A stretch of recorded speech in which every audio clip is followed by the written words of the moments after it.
Salut les gens, j'espère que vous allez bien. On se retrouve aujourd'hui pour un update lecture. J'ai 3 livres à vous présenter et on commence dès maintenant.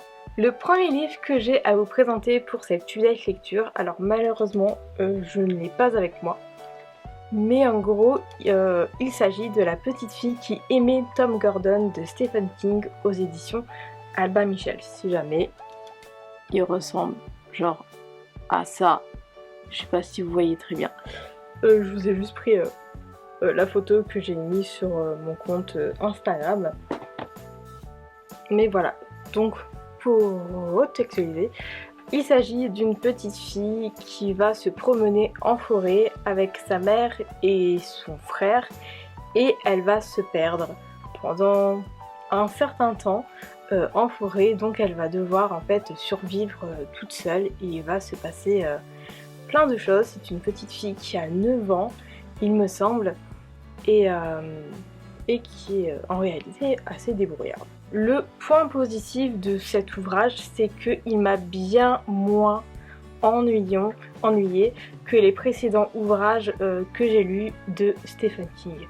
Même si c'est pas une histoire incroyable, même si c'est pas un coup de cœur, même si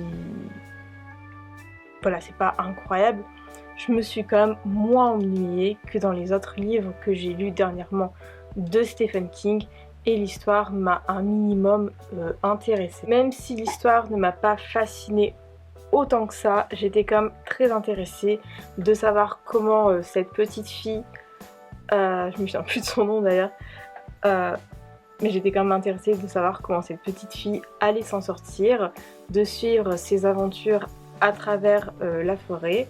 Pour son jeune âge, je la trouvais quand même assez débrouillarde, peut-être même un peu trop.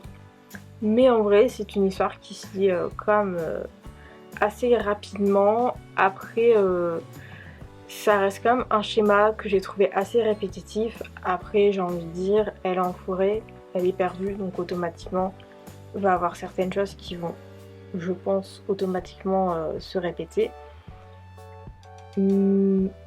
Voilà, donc en soi c'est une lecture en mode ça passe, c'est pas un coup de cœur, c'est pas franchement l'histoire du siècle, mais par rapport aux autres livres que j'ai lus dernièrement de Stephen King, franchement ça va.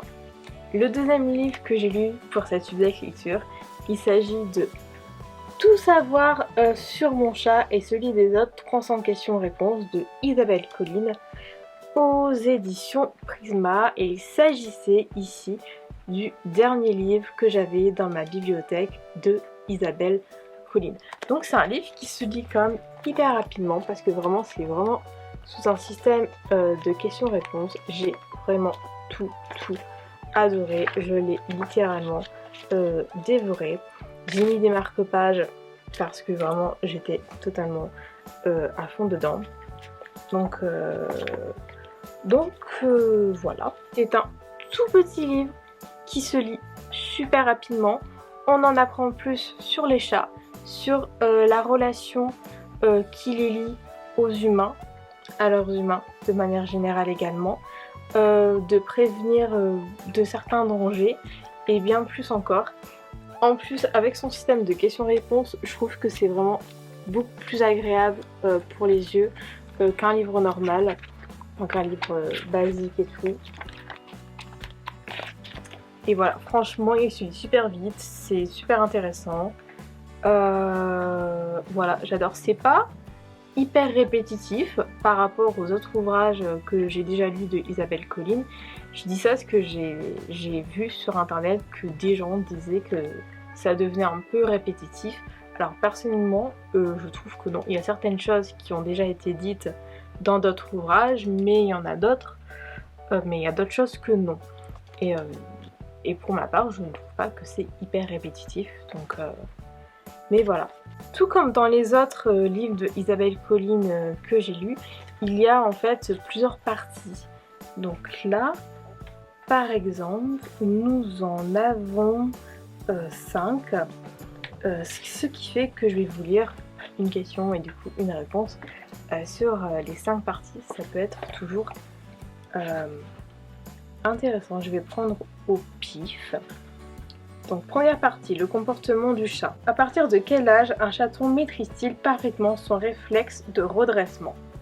Le réflexe apparaît vers 3 semaines, mais n'est bien maîtrisé qu'à 7 semaines. Deuxième partie, culture chat. Quelle est la particularité de la race Munchkin? C'est une race naine qui a de toutes petites pattes, c'est le fruit d'une mutation génétique naturelle. Partie 3, le bien-être du chat. L'identification par puce électronique est-elle obligatoire pour tous les chats? Oui, qu'il soit de race ou non, donné, adopté ou acheté, un chat doit porter une puce électronique.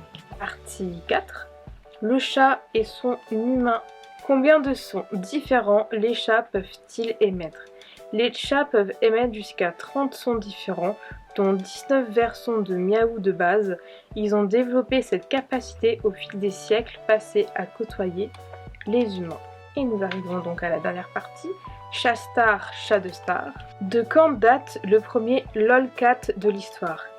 1903, The Sick Kitten, le chaton malade, est le tout premier lolcat de l'histoire.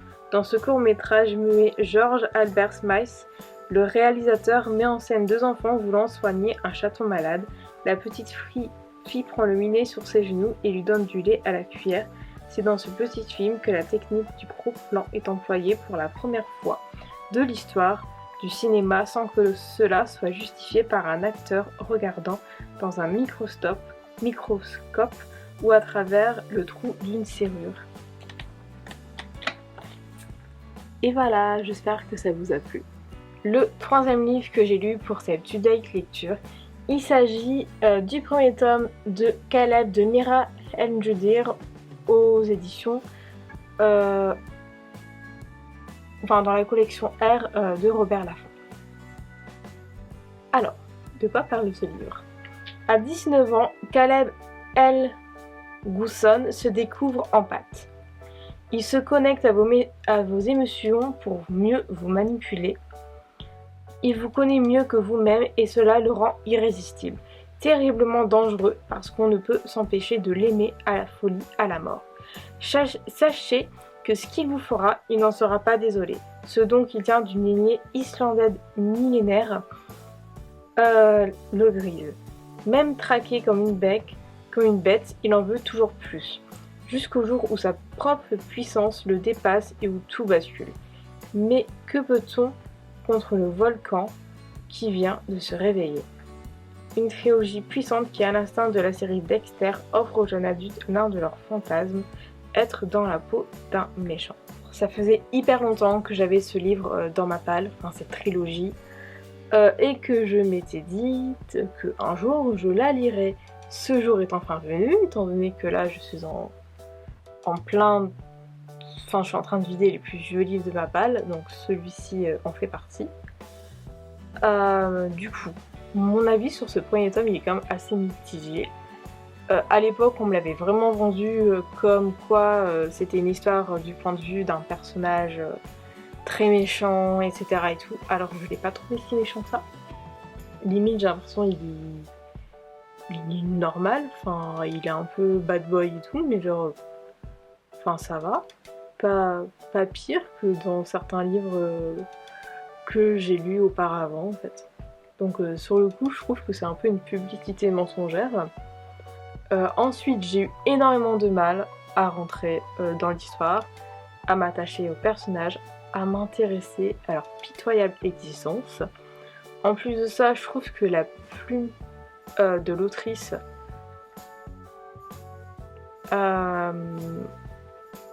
elle est pas non plus folichonne. J'ai limite l'impression d'avoir lu le premier jet d'un roman, voire d'un roman écrit sur Wattpad. Je ne crache pas sur les gens qui écrivent sur Wattpad. Mais vous voyez ce que je veux dire. Et du coup, je suis assez dubitative de ce premier tome. Ensuite, la narration était super longue. C'est pour ça aussi qu'au début, j'ai eu du mal à m'accrocher aux personnages et à m'intéresser un peu à leur vie. Je peux comprendre que certaines choses mettent du temps à se mettre en place, que d'ailleurs c'est une nécessité dans beaucoup de cas. Sauf que là, je ne pense pas que c'était une nécessité.